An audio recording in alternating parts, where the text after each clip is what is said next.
Well, I worked a lot of years in corporate America on executive teams, and it was something that I was really good at and I really enjoyed doing. But it was something that didn't necessarily bring me a lot of fulfillment. And I was kind of running teams, did a lot of project management, and was really good with people and the kind of the softer skill side of things. And so when I saw an exit from corporate America, I really wanted to move those skills forward into being able to work one-on-one with people, using a lot of the skill sets I had acquired over the years. And it sort of led me into this business. And it was something I had been doing on the side for a very, very long time. And so I just sort of picked it up and took it full time.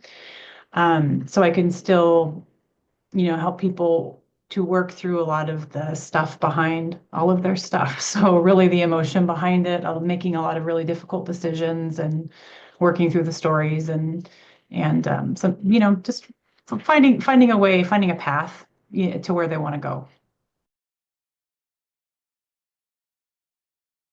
Working with things, a lot of it is just trying to really be sensitive to understanding that there's different perspectives in play because everybody brings our own stories and our own perspectives, our own history to the table. And so, like when an adult child is working with a parent, for example, the parent has this long, beautiful life they've lived, and the items in their life, they hold memories, they hold stories, they hold tragedies, they hold incredible, beautiful successes, they hold so many things.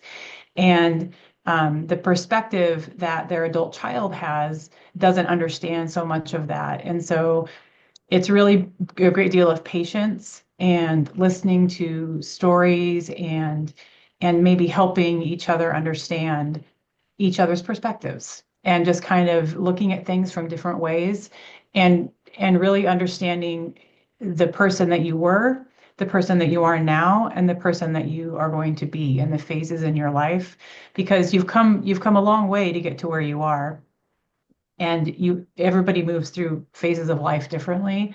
And so you have a house full of things, let's say by the time you're 50, my age at the moment. So I have this beautiful house full of things that have supported me up to this point in time.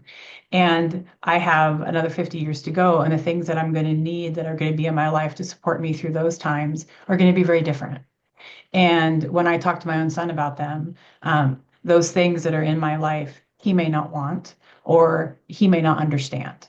And so we have to have those conversations, understanding each other's perspective with a great deal of patience and a great deal of honesty. And without that patience and without that honesty, those conversations become very difficult. And that's a lot of the time when I come into the picture, is because I'm sort of a neutral party that understands both perspectives and can kind of help that conversation. I can facilitate those conversations a little bit, because it's very difficult to have a perspective when you don't really have any of the information involved and you haven't had that lived experience. And I'm very lucky because I've worked with so many people and so many different generations that I've been able to learn a lot of those perspectives over time. I have worked in all different types of environments. I would say the things that I typically don't take on and that I will refer out are the word hoarder can often be very frequently misused. And so if it is a clinical hoarding situation, typically I will refer those out to people who are trained for those types of situations because it does really require often mental health support that many of those people may need. And it's really important to me that they receive that. And I'm not qualified for that. So if it's a true and honest hoarding situation, I will usually refer those out to the appropriate people. But there can be people that just maybe have hoarding tendencies, or people that have just really gone through some life transitions where they're not necessarily hoarders, but they just have been unable physically or mentally to get out from underneath the mountains of things they have. And so it's just kind of a slow process, little by little, to begin the decluttering process together.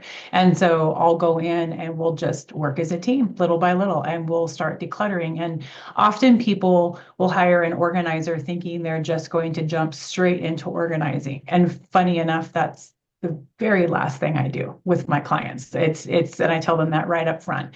So we just declutter first. And I have decluttered households where you walk in and it's already incredibly neat and tidy. And often many people would think, why on earth are they hiring you? And then I walk into households that, have things stacked up almost to the ceiling, and I happily work with them as well. So it's very different, and people's needs are very, very different, and how they came to be in that particular situation, very, very different. And that's okay because everybody has their own story.